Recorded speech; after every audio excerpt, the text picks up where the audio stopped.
Bismillah, Assalamualaikum warahmatullahi wabarakatuh. Alhamdulillah, hamdan syakirin. Salli wa sallim ala Muhammadin khatamin nabiyyin wa ala alihi wa sahbihi ajma'in. Rabbi shrah li sadri wa yassir li amri wa hlul 'uqdatam min lisani yafqahu qawli. Pengurus Yayasan Yai yang saya hormati, Bapak Ibu tim SOT yang saya hormati, Bapak Ibu warisan wali murid yang saya hormati, hadirin rahimahullah, senang sekali siang sore ini kita bisa bersilaturahmi. Kemudian insya Allah kita akan sedikit berbagi kaitannya. Mudah-mudahan keluarga kita menjadi keluarga yang cinta Al-Quran Al-Karim. Saya akan memulai cerita ini masih hangat sekali.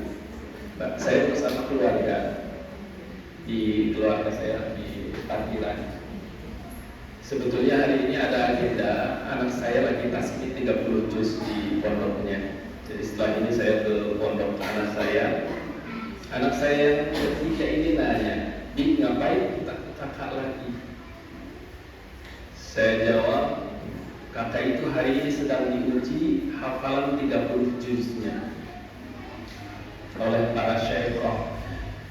Kebetulan anak saya ambil sanadnya dengan salah satu syekh di Mesir, namanya Syekh Nabi Muhammad Al-Azhar. Kemudian ada peluang pada saat itu mengenalkan Al-Quran. Kenapa mesti harus dihafal? Kenapa harus kenal dengan Al-Quran? Saya tanya anak saya yang ketiga ini, kakak ingin enggak kita masuk surganya bareng? Mbak Ruti bisa masuk surga bareng bersama kita. Mau di modalnya satu. Cucunya atau anaknya harus ada yang menjadi hamilul Quran. Karena Rasulullah bersabda bahwa Allah punya keluarga. Inna lillahi ahlina minan nas. Allah punya keluarga dari golongan manusia. Kemudian para sahabat bertanya, "Man ya Rasul?" Siapa keluarga Allah dari golongan manusia? Hum ahlul Quran. Mereka adalah ahli Quran. Bapak Ibu kita berdoa mudah-mudahan dengan kita SOT ini, dengan ikhtiar kita, dengan tirakat kita sebagai orang tua, kita minimal nanti yang menjadi penghafal Quran itu anak-anak kita. Minimal, kalaupun kita tidak hafal, minimal anak-anak kita menjadi hafal Quran, sehingga bisa menjadi ahlul Quran, ahlullah, keluarga Allah, yang ketika kita menjadi keluarga Allah, demi Allah, Allah mencukupkan segala kebutuhan kita dunia akhirat. Saya testimoni lagi Bapak Ibu, dahsyatnya menjadi kita banyak interaksi dengan Al-Quran.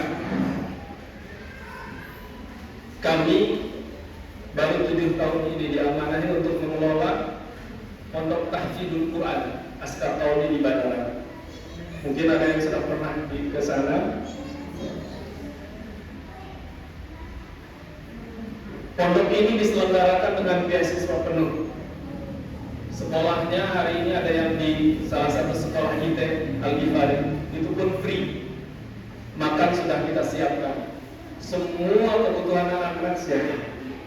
Pertanyaannya banyak orang bertanya dari mana dananya. Bahkan dulu ada seorang wali santri yang bertanya, "Ustaz, kami meragukan ini kok bisa menggratiskan semua biaya sampai makan ditanggung. Jangan-jangan Ustaz punya jaringan dana dari Timur Tengah yang nanti anak-anak kita dicetak menjadi para teroris." Ada yang vulgar kayak gitu, Bapak Ibu.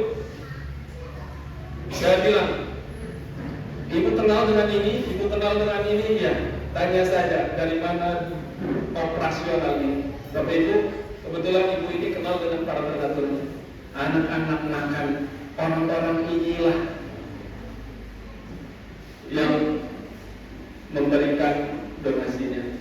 Bapak Ibu, testimoni orang-orang yang mendonasikan hartanya untuk penghafal Quran itu konon ada keberkahan. Dan ini tidak hanya testimoni di kita, Bapak Ibu. Jauh sejak dulu, apapun yang bersentuhan dengan Al-Quran, Allah jamin berkah hidupnya. Seorang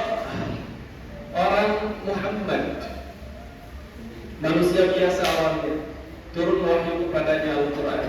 Beliau menjadi Nabi dan Rasul sehingga menjadi manusia istimewa. Malam biasa saja awalnya, ketika malam itu diturunkan Al-Quran disebut Lailatul Mubarakah, malam yang penuh keberkahan. Bulan, sebetulnya Ramadan dengan bulan-bulan yang lain pada dasarnya sama saja, tetapi Ramadan menjadi istimewa karena di Ramadan diturunkan Al-Quranul Karim. Manusia kita termasuk manusia biasa akan menjadi istimewa insya Allah ketika kita bersentuhan dan berinteraksi dengan Al-Quran. Lantas bagaimana menciptakan keluarga yang cinta Al-Quran? Betul-betul harus diciptakan, harus diciptakan. Kalau tidak, pengaruhnya akan kalah dengan pengaruh yang lain. Bagaimana cara menciptakannya? Orang tuanya harus juga cinta Al-Quran terlebih dahulu. Para salafus salih, orang-orang saleh zaman dulu itu pernah ada penelitian, testimoni setiap orang-orang saleh yang pandai sebagai ulama itu dengan pertanyaan bima adraktal ilma, dengan cara apa engkau mendapatkan ilmu. Ada testimoninya, ada hubungan dengan tirakat orang tuanya. Ada yang mengatakan testimoni ini bima adraktal ilma, dengan cara apa engkau menjadi para ulama, menjadi orang pintar, menjadi ahli Quran? Jawabnya, ada yang menjawab bi'abi ghaniyin, karena bapakku kaya. Oh ya kan, ada hubungannya bapak kaya dengan dia menjadi ulama, ada ternyata. Rupanya ketika ditanya, kok bisa? Maka jawabannya karena bapakku support ahli-ahli Quran, karena support pendidikan syariah. Maka ini tirakat kita orang tua. Kalau kita tidak mampu dengan itu, tirakatnya, ikhtiarnya itu, masukkan anak kita di pondok pesantren. Saya ke anak saya yang pertama ini, hari ini sekolah formalnya muadalah kelas 2 SMA. Alhamdulillah, hari ini sedang tasbih kubro, ini hari terakhir, sedang diuji 30 juznya. Saya tidak pernah menekankan ke anak saya, mendoktrin kamu harus hafal Quran, kamu harus hafal Quran, kamu harus hafal Quran. Tidak, karena itu akan membebani anak kita. Tetapi ciptakan suasana, nuansa keluarga itu interaksi dengan Al-Quran. Itu cukup membuat anak kita cinta Al-Quran tanpa terbebani. Hati-hati Bapak Ibu, jangan pernah mempres anak kita untuk kamu harus hafal ini, kamu harus hafal itu, karena itu akan menjadi beban. Tapi cukup kita banyak berikhtiar secara ruhi, ikhtiar samai, ikhtiar langit, kemudian ada real contoh dari kita agetakan interaksi kita dengan Al-Quran. Harus kelihatan sama anak kita, harus kelihatan sama anak kita. Saya sesekali Bapak Ibu, ketika terlebih-lebih kita momen kalau di perjalanan saya nyetir sambil murojaah, anak saya yang nyimak, anak saya yang koreksi, itu rasanya Masya Allah.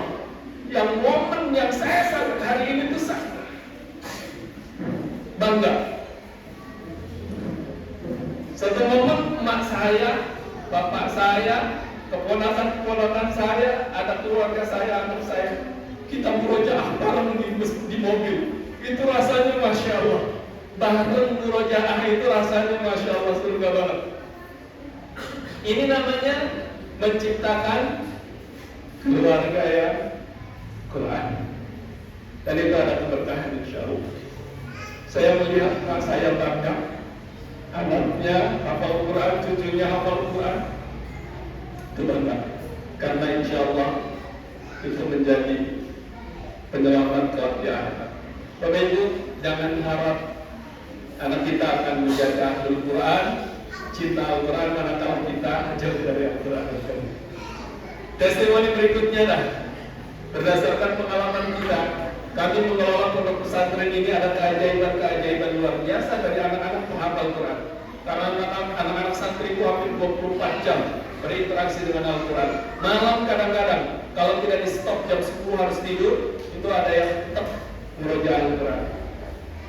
Saya pernah ada satu acara di pondok itu dengan Pak Nusas, dengan para itu. Jam 1 baru kami masih tetap diskusi. Itu ada anak yang nigohnya saja tuh murojaah jawabannya. Nigohnya saja murojaah. Ini artinya anak itu betul-betul sudah di dalam alam sadar dan non sadarnya sudah Al-Quran. Maka keajaibannya luar biasa.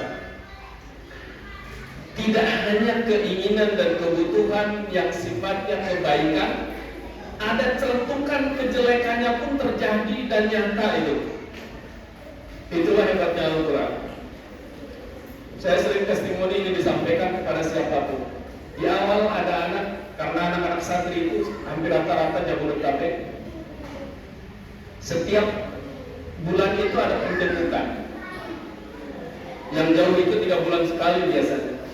Kemudian ada satu santri yang orang tuanya tidak bisa jemput. Ketika ditelepon, anaknya ditelepon itu, saya tahu karena teleponnya melalui telepon saya itu, mamanya dari Jakarta itu bilang, dari jauh sana bilang, mama tidak bisa nengok batas namanya, karena mama tidak punya duit. Saya rasanya itu perih sekali, Bapak Ibu. Kemudian anaknya nangis. Saya rangkul, kita berdoa, Mas Bagas. Minta kepada Allah agar Allah memberikan rezeki ke mama, sehingga mama bisa ikut jemput. Bapak Ibu, keajaiban adzan asyar dikumandangkan, kami ke masjid. Anak ini pulang dari masjidnya paling akhir karena berdoanya paling banyak rupanya. Saya pulang karena dulu itu masjidnya kami masih bergabung dengan warga, kita kira-kira 100 meter. Pulang dari masjid saya terima telepon dari mamanya, tolong sampaikan ke Bagas, mama sama papanya insya Allah bisa nengok besok. Bayangkan Bapak Ibu, ini bukan kebetulan, tapi ada keajaiban.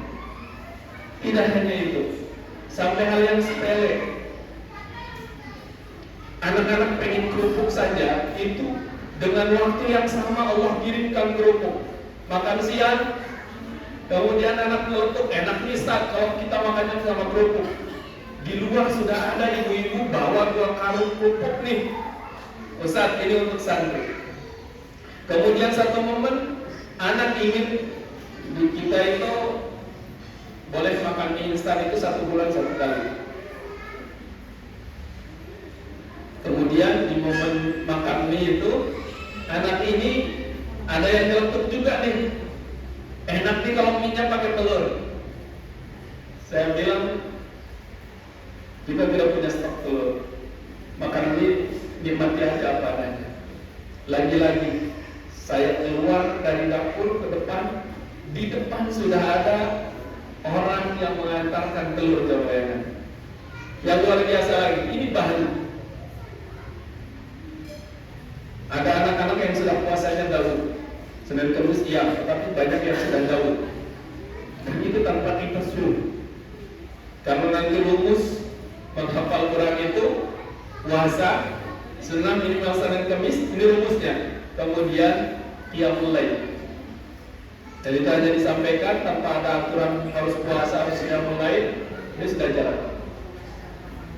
Pagi-pagi itu hanya celutukan saja, enak nih. Nanti kalau buka puasanya itu pakai bakpao, nggak tahu itu inspirasi bakpao-nya dari mana tuh.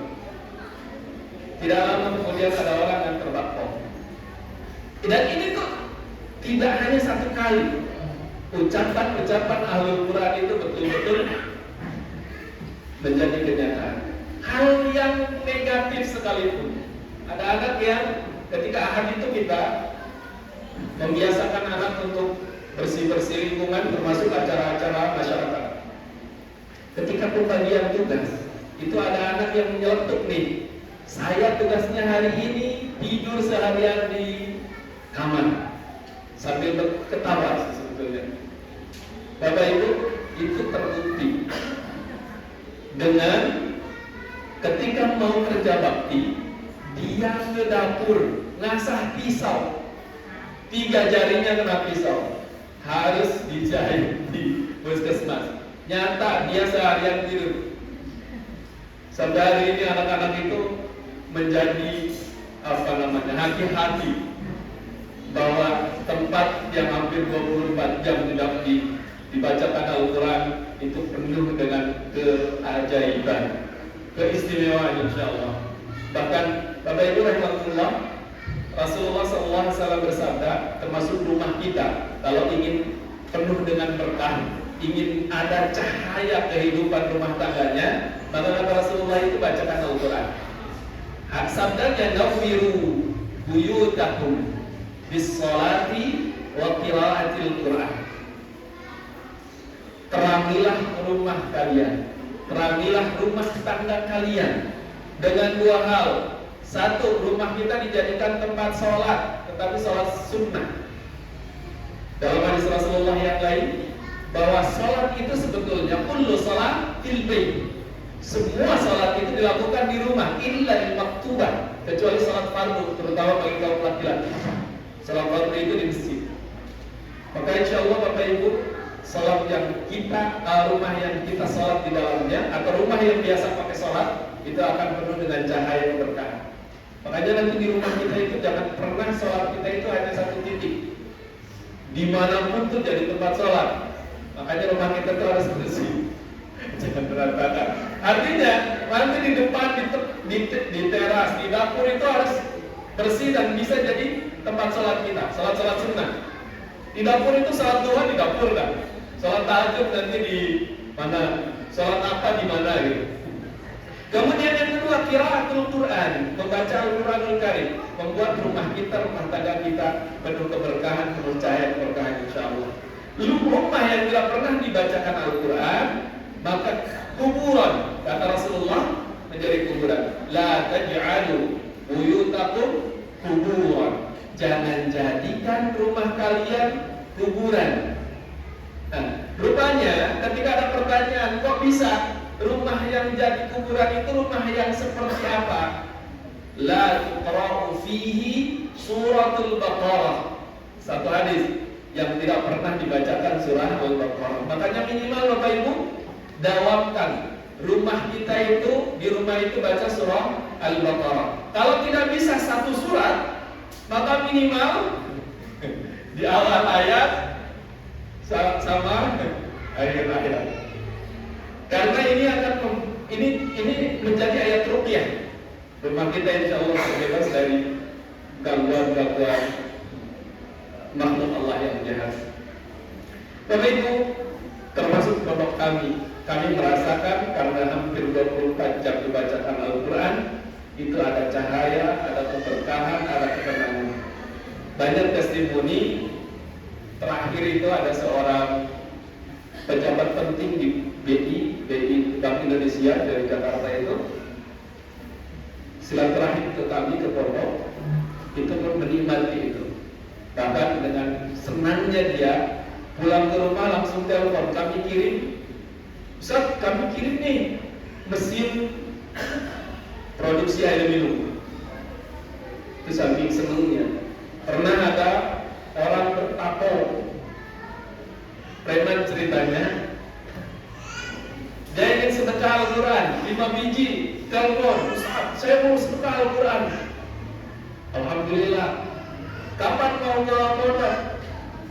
Menjelang maghrib bisa. Kemudian ngantar Quran, 5 Quran, dan itu buru-buru. Kebetulan dia pamit itu, tidak lama kemudian mau pamit itu azan maghrib. Saya mengajak sholat, mas sholat dulu aja. Dia mau. Setelah sholat itu Dari dapur itu sudah disiapkan roti, Mas kopi dulu. Dia mau. Begitu mendengar anak-anak murojaah setelah sholat, dia nangis. Ustaz, demi Allah saya akan ajak keluarga saya ke sini. Bapak Ibu, ini sebagian testimoni yang ketika kita berinteraksi dengan Al-Quran, maka ada kedamaian, ada keberkahan insya Allah. Dan menciptakannya dengan semua keluarga membangun kedekatan dengan Al-Quran ini. Kami hari ini memfasilitasi warga untuk ada TPA orang tua, peminatnya banyak. Menurut Dewan Dakwah bahwa hari ini sekitar 78% umat Islam atau kurang lebih itu buta huruf Al-Quran.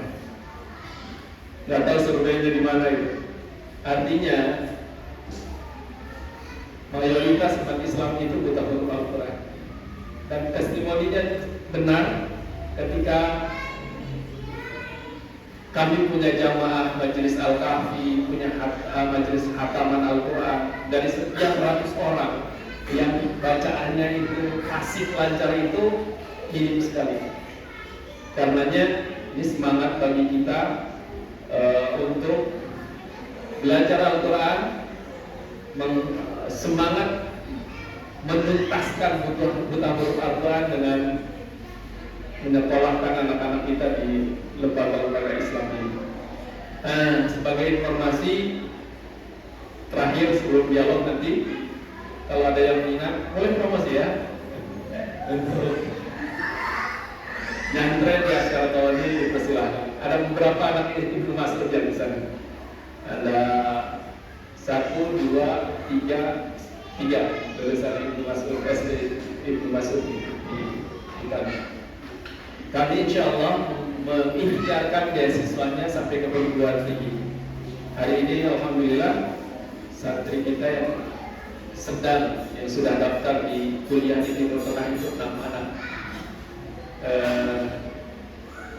Hari ini sedang persiapan bahasa ujian ke sana. Dan itu insya Allah diikhtiarkan beasiswanya. Kenapa dapat beasiswa? Karena dia hafal Quran. Jangankan ke Timur Tengah, jangankan kuliah agama, kalau perguruan tinggi di Indonesia pun itu banyak yang menerima beasiswa Al-Quran. Ada santri kami juga jadi polisi di SPN dulu, itu karena hafal Quran. Walaupun ketika ini kebetulan karena ada dosennya di SPN itu Sekolah Polisi Nasional Pak ya, itu ada polisi dosennya itu sering ikut kajian di pondok. Dulu ketika ditanya, kamu hafal Quran, siap kan? Berapa juz? 30 juz kan? Sekarang masih ingat? Lupa kan? Hewan-hewan Bapak Ibu. Apa namanya? Detail tertinggi itu hafizul Quran sebetulnya. Saya sampai ke keponakan saya, begitu selesai 30 juz, itu konsultasi Wah bilangnya, Dede kemana nih kira-kira? Dede ke Timur Tengah saja. Tapi dia masih ragu. Kemudian ke UIN gimana? Silakan kalau mau ke UIN. Hari ini alhamdulillah sudah wisuda. Kemarin diajak jalan-jalan ke. Kami juga sekarang sedang membangun Al-Quran University di Cianjur. Saya ajak ke lokasi pembangunan kampus itu. Ketika ditanya oleh teman-teman, hafalannya masih, dia diam, sangat menyesal katanya hilang hafalannya gara-gara kuliah. Karena Bapak Ibu, tinggal tertinggi itu adalah hafizul Quran. Karena ini titel akan sampai ke akhir. Nah, kalau Bapak Ibu minat untuk menyekolahkan nyantrenkan di Askara ini, kami sedang rekrutmen santri baru. Kita butuh 17. Hari ini sudah masuk 7, tinggal 10 lagi. Kemudian kalau nanti ini kita sedang membangun Al-Quran University di Cianjur, ada tanah wakaf yang sudah diwakafkan itu 4,5 hektar. 11 hektar itu siap diwakafkan kalau dibutuhkan. Satu areal itu luar biasa. Nanti satu-satunya atau pertama kali di Indonesia Universitas Quran yang juga gratis insya Allah. Linknya kita sudah kerjasama dengan perguruan tinggi Timur Tengah dari sisi kurikulum dan lain sebagainya.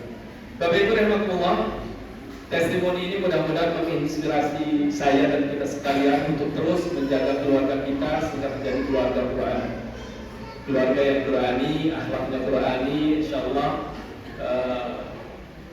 kehidupan bahagianya tidak hanya di dunia tapi sampai ke akhirat insya Allah. Amin. Baik, Bapak Ibu, kalau ada hal yang perlu ditanyakan, didiskusikan atau ditambahkan, dipersilakan. Kalau tidak, kita akhiri ya. Kalau ingin lihat nuansa menghafal di Askar Tauni, silahkan sesekali ke Askar Tauni ya. Ada yang sudah pernah ke Askar Tauni? Itu sudah ya. Tapi belum pernah melihat anak-anak Muroja ya. Askar Tauni ini mungkin pernah ada yang melihat atau di YouTube, itu menghafalnya dengan slogannya semudah tasbih. Menghafalnya dengan arti dan dengan gerakan. A'udzu billahi minasy syaithanir rajim. Bismillahirrahmanirrahim. Alhamdulillahi rabbil alamin. Kayak gitu lah kurang lebih. Gerakan ini sesuai dengan arti. Jadi anak yang sudah menghafal Askar Tauni ini hafal arti, nanti bergrimmer tangannya itu sesuai dengan arti. Aku berlindung pada Allah dari syaitan yang tertutup dengan menyebut nama Allah yang Maha Pengasih, Maha Penyayang. Segala puji bagi Allah Tuhan semesta. Kayak gitu kan? Dan ini berlaku testimoninya untuk semua kalangan umur. Anak TK, anak PAUD, orang tua itu suka dengan metode menghafal kayak gini. Dengan prinsip tidak usah pakai otak menghafalnya. Karena rata-rata kalau menghafal pakai otak, tidak hafal-hafal nanti frustasi. Tapi dengan asyik, dengan menghafal slogannya semudah tersenyum. Menghafal Quran semudah tersenyum. Kalau ingin testimoni silakan datang ke Askar. Baik, Bapak Ibu yang muda, silakan kalau ada yang perlu ditanyakan. Kalau tidak, diakhiri aja. Tidak ya? Baik. Kalau tidak ada, kita berdoa pada Allah Subhanahu wa taala, semoga Allah jadikan kita keluarga Qurani, cinta Al-Quran. Harus banyak tirakat orang tua itu. Dan paling mudah menghantarkan anak menjadi hamilul Quran itu dipondokan di pondok Al-Quran. Al-Quran dulu, baru nanti ilmu yang lain. Al-Quran dulu, baru ilmu yang lain insya Allah. Satu lagi testimoni, anak yang hafal Quran bisa kuliah di manapun. Santri Askar Tauni ada yang di Jerman, 2 hari ini di Mesir, dan anak kita yang 6 ini insya Allah pilihannya itu Libya, Mesir, Jordan, Yaman, dan Madinah. Kita kemarin November itu sudah survei ke Madinah, ke UI, Universitas Madinah, prosedur dan lain sebagainya. Di sana enak banget, surga banget, di tanah haram. Kemudian beasiswanya besar, tempatnya enak, maskan itu apa namanya, tempat penginapannya, tempat makannya, dan bahkan anak-anak di sana itu sudah bisa cari duit sendiri. Kemarin kita diantar di Madinah itu jalan-jalan oleh mahasiswa sana sudah punya mobil, beli mobil. Katanya di sini cari duitnya gampang. Dan dari mana? Jadi mutawif, jadi guide, mutawif umroh dan seterusnya. Walaupun seleksi ke sana agak berat. Nah ini mimpi-mimpi kita Bapak Ibu, mimpi-mimpi orang tua menghantarkan anak-anak kita menjadi ahli Quran, hafidul Quran, hamilul Quran. Insya Allah minimal Bapak Ibu kalau anak kita 5, 1 diantaranya harus menjadi hamilul Quran.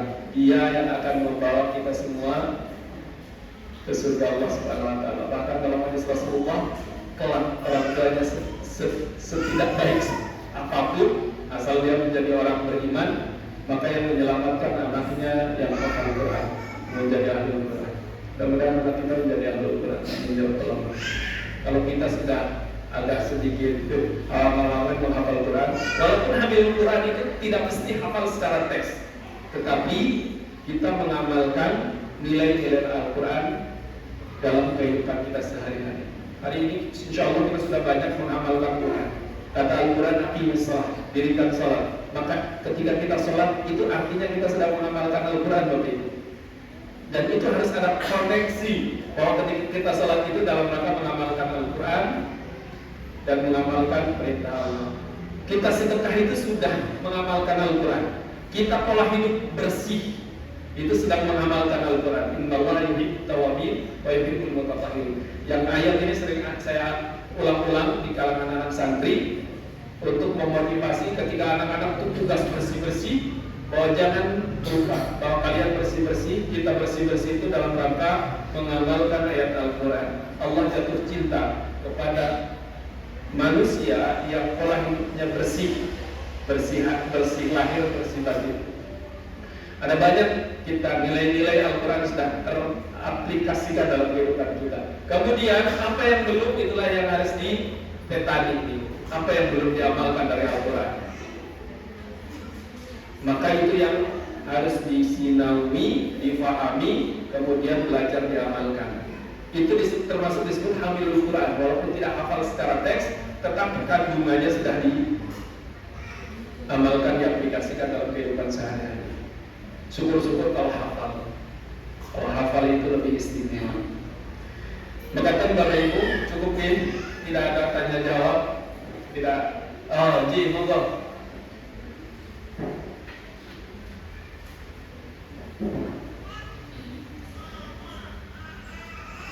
Mudah-mudahan kedengaran, insya Allah.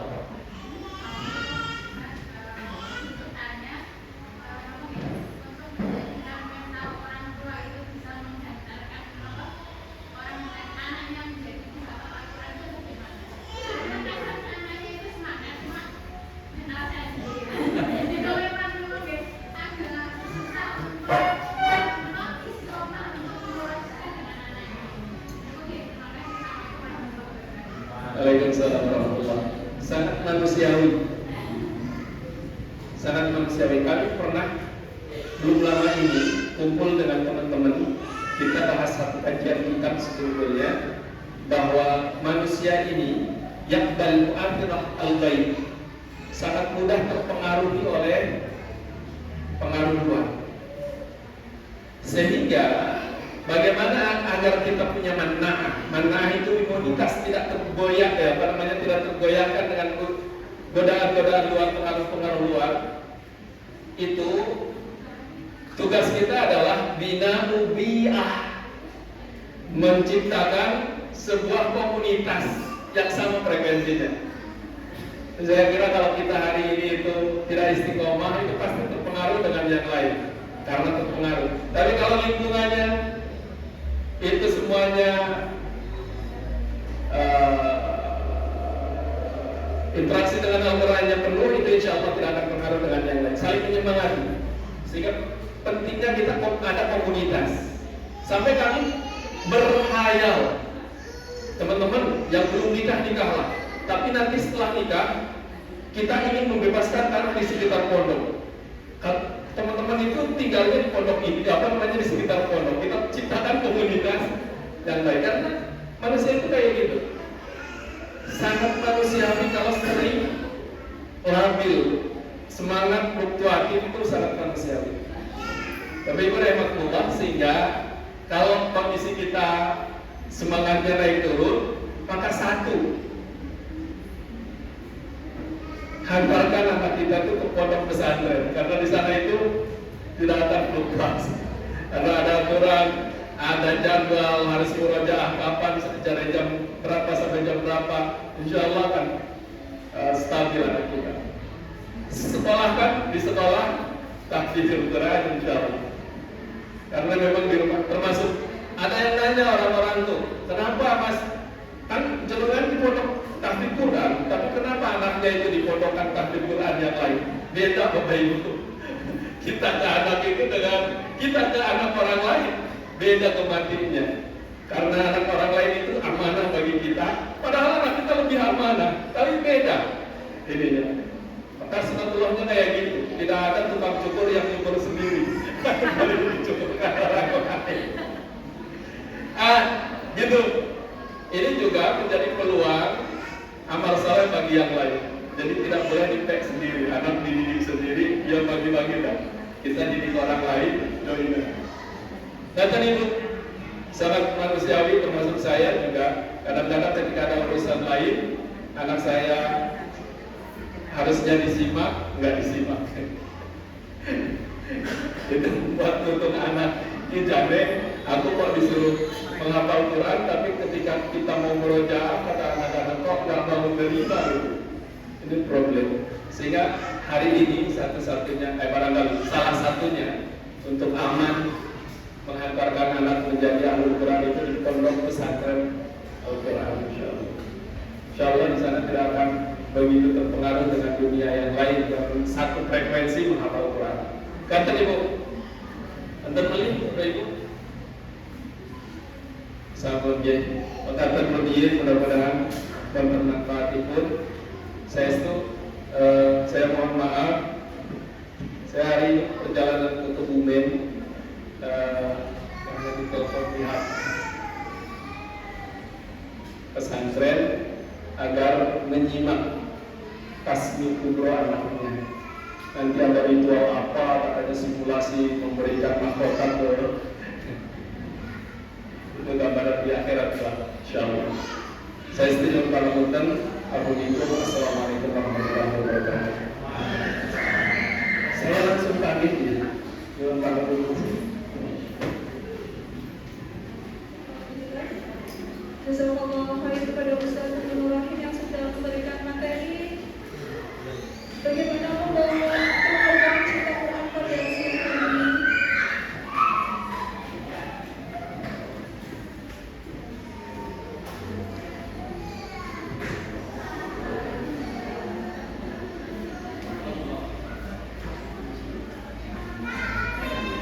Sebelum ditutup, kami simpulkan ini pada siang hari ini bagaimana menciptakan keluarga pecinta Al-Quran. Setidaknya mungkin kalau mimpi kami semua gitu ya, one hafid, one rumah gitu ya, satu hafid, satu rumah.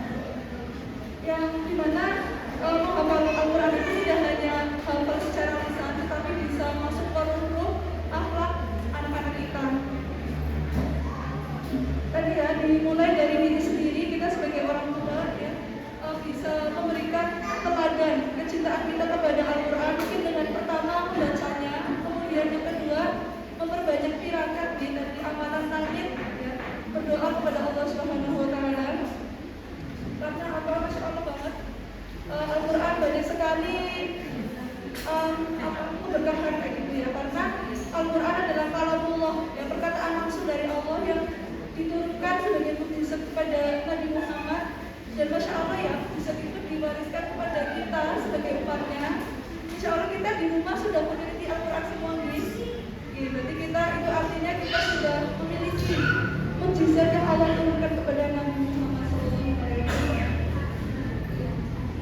Karena keterbatasan waktu dari pemaparan kita pada siang hari ini, sebelum ditutup, Bapak Ibu semua bisa membuka grup di WhatsApp untuk mengisi form evaluasi pada SKT dasar siang hari ini. Kami tunggu beberapa menit ke depan.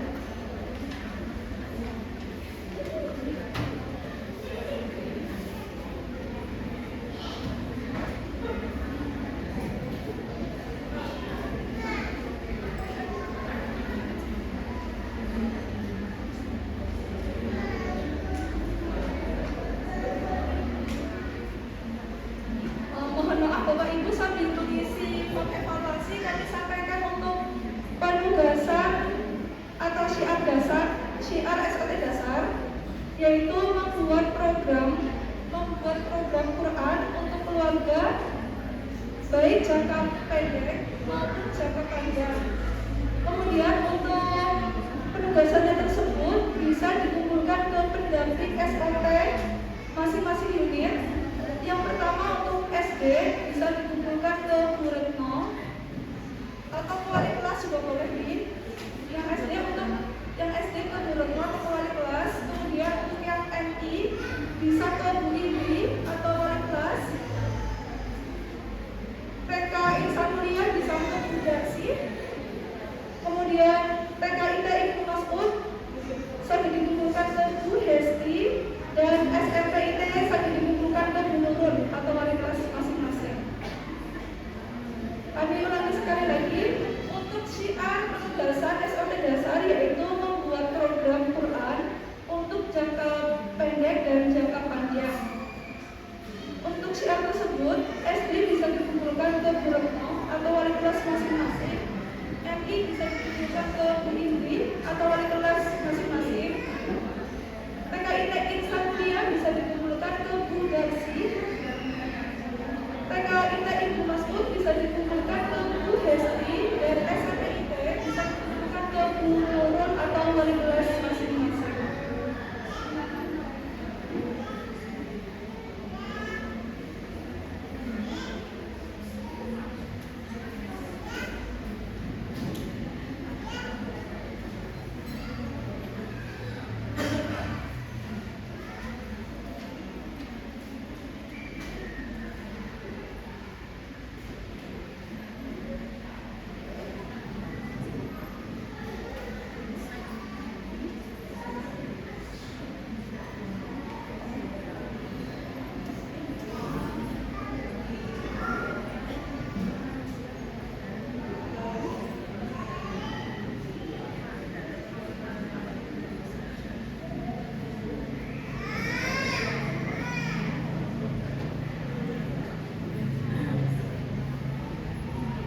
Mohon maaf untuk Bapak Ibu semuanya sudah mengisi nih untuk form evaluasi. Amin. Alhamdulillahirrahmanirrahim. Jazakumullah khairan katsir. Kami ucapkan dari panitia untuk Bapak Ibu semua. Alhamdulillah sudah menyempatkan waktunya untuk menghadiri acara SOT pada siang hari ini. Semoga ilmu yang kita dapatkan pada siang hari ini bisa bermanfaat untuk kita semuanya, untuk kita dan keluarga kita di rumah, dan bisa mengaplikasikan tadi ini ilmu Al-Quran. Mohon maaf jika dari kami selaku panitia SOT masih banyak sekali kesalahan dan kekurangan. Insya Allah sampai bertemu kembali di SOT bulan Maret ini bertepatan dengan bulan suci Ramadan. Insya Allah nanti akan diinfokan di grup masing-masing. Untuk mengakhiri agenda pada siang hari ini, marilah kita membaca hamdalah bersama-sama. Alhamdulillahirrahmanirrahim. Istighfar, astagfirullahaladzim, dan doa kafaratul majelis. Subhanallah.